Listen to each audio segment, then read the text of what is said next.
bagaimana kabar kalian? Alhamdulillah, luar biasa. Allah Akbar. Baik, siapa yang tidak masuk hari ini? Amaliaku, surat izinnya sudah ada di meja. Baik, anak-anak, ilmu itu dari Allah. Maka supaya Allah menurunkan ilmu kepada kita berdoa terlebih dahulu ya, yang akan dipimpin oleh ketua kelas. Silakan. Teman-teman, sebelum kita memulai pelajaran, kita berdoa terlebih dahulu. Berdoa mulai. Berdoa selesai. Baik, semoga Allah mengabulkan doa kita semua. Kemudian kita akan membaca Al-Quran bersama-sama. Kita membaca Quran surah Al-Mujadalah ayat 13. A'udzu billahi minasy syaithanir rajim. Bismillahirrahmanirrahim.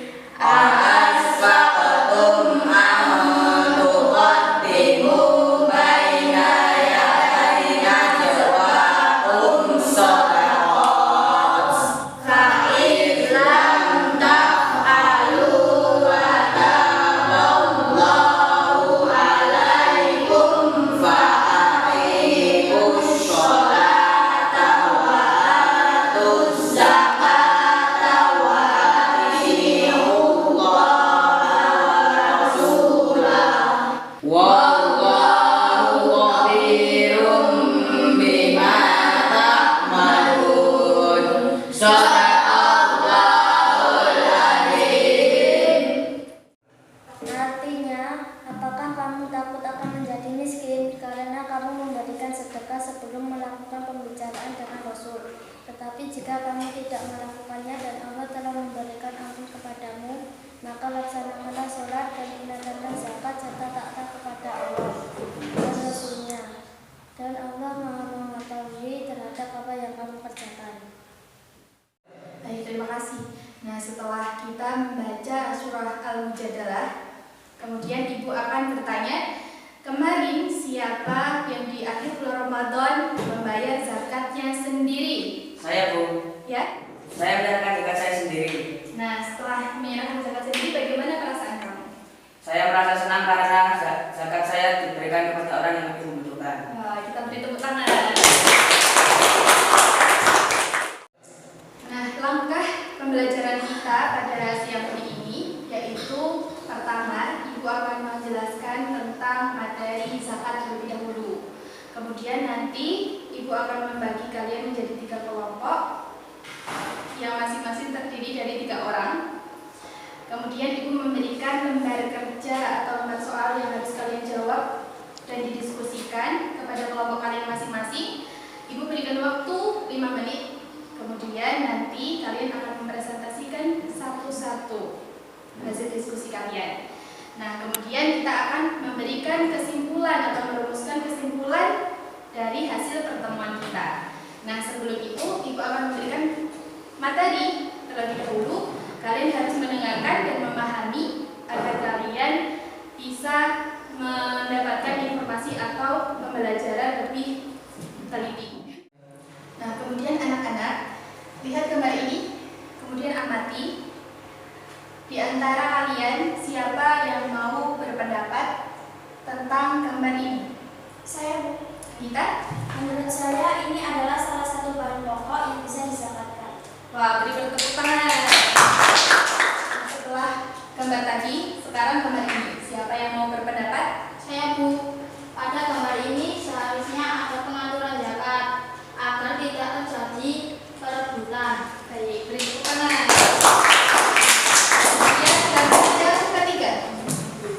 Pada gambar ini sudah diamati. Siapa yang mau menyampaikan pendapatnya? Saya, Bu. Menurut saya gambar ini fakir miskin yang berhak menerima zakat. Beri tepuk tangannya.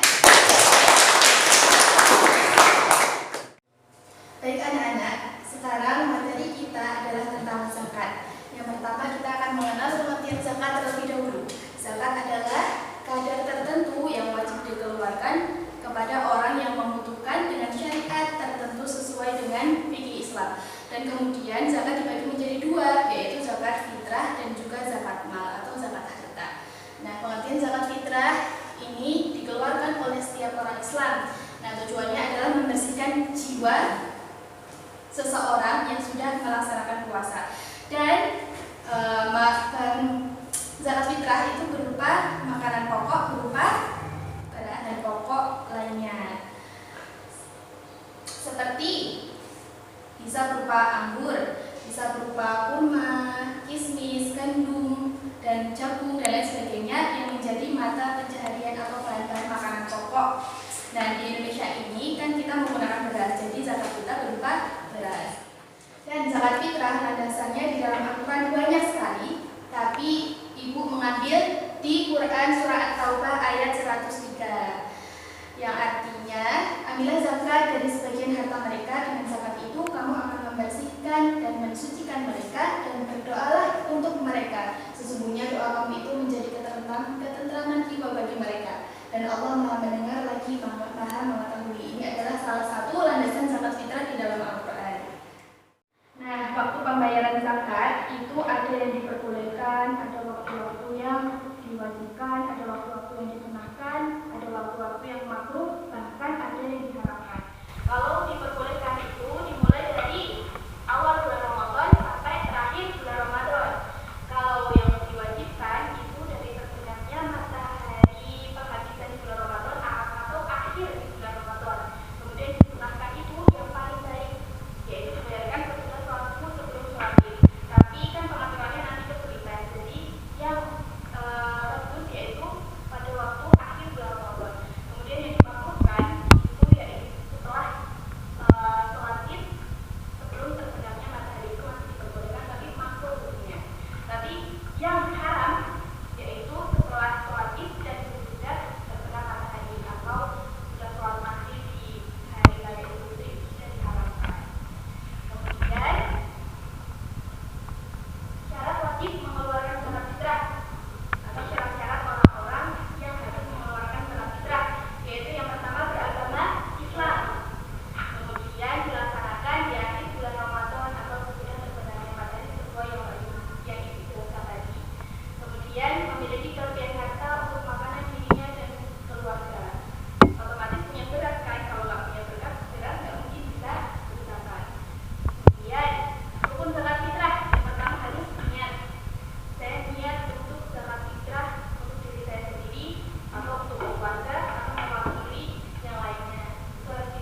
zakat fitrah kan sejak awal bulan Ramadan hingga akhir bulan Ramadan. Kalau zakat mal itu ada yang setiap tahun dan ada yang setiap panen.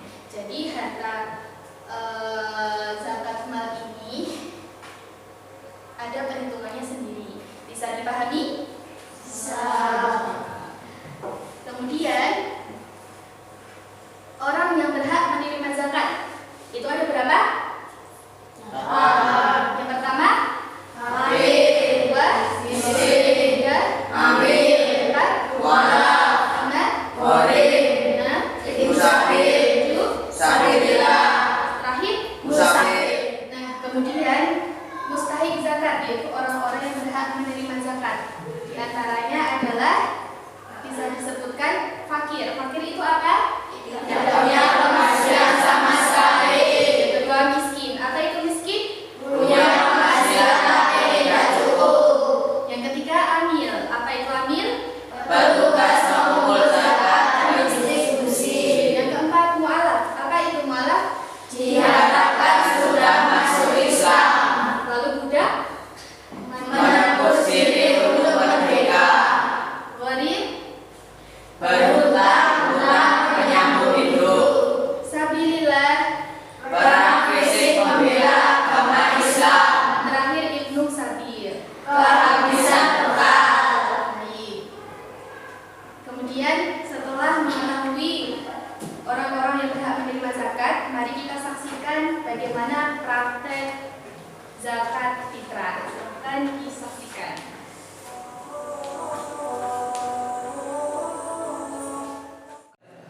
Nah, anak-anak, setelah menyaksikan video ini, inilah akhir dari materi kita. Selanjutnya adalah diskusi. Kalian nanti akan dibagi menjadi 4 kelompok, masing-masing 3 anak. Ini kan sudah 3, masing-masing 3. Kemudian saya akan memberikan lembar kerja soal, kemudian kalian diskusikan.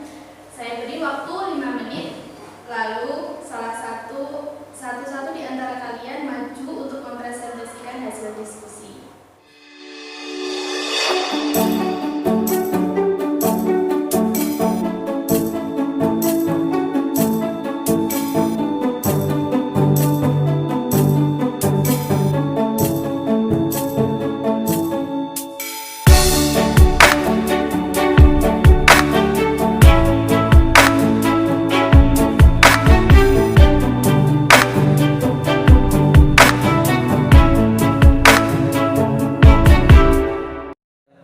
Baik anak-anak, waktu sudah habis. Kemudian nanti ibu akan panggil kalian sesuai nomor urut kalian. Semisal ibu manggil nomor 1, kalian mempresentasikan hasil diskusi kalian dari hasil jawaban nomor 1. Kemudian bergilir, kemudian nomor 2, nomor 3, dan seterusnya. Baik, yang mendapatkan nomor 1 silakan maju ke depan.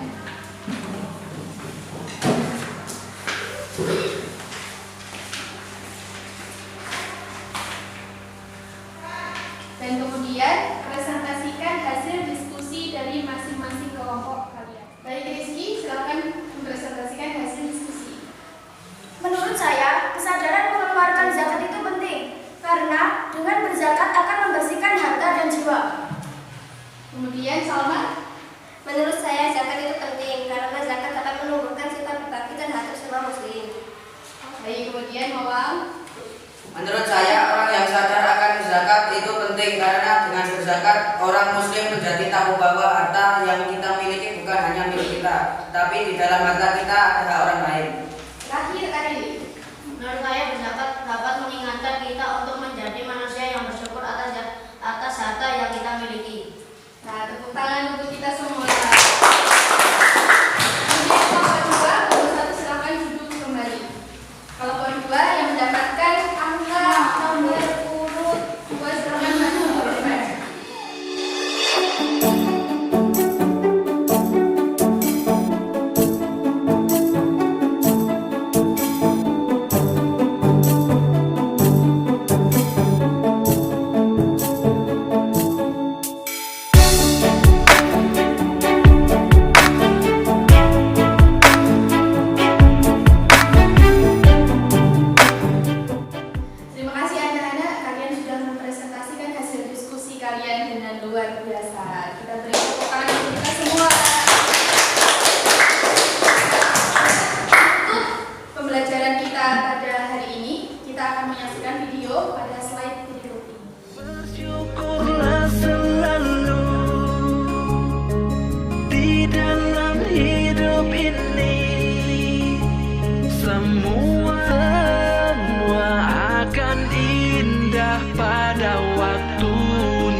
sudah membantu mereka, meringankan beban mereka, ingatlah zakat itu tidak akan mengurangi harta kita, tapi zakat akan membuat harta kita berlimpah ruah dan menjadi berkah. Kemudian coba kita bayangkan kalau kita meninggal dalam keadaan tidak berzakat, belum berzakat, maka kita akan mendapat dosa. Tapi ketika kita meninggal dalam ketaatan, yaitu dengan beribadah, memenuhi zakat kita, maka insya Allah kita akan meninggal dalam keadaan husnul khatimah. Demikian hasil pembelajaran kita kali ini, yaitu tentang bagaimana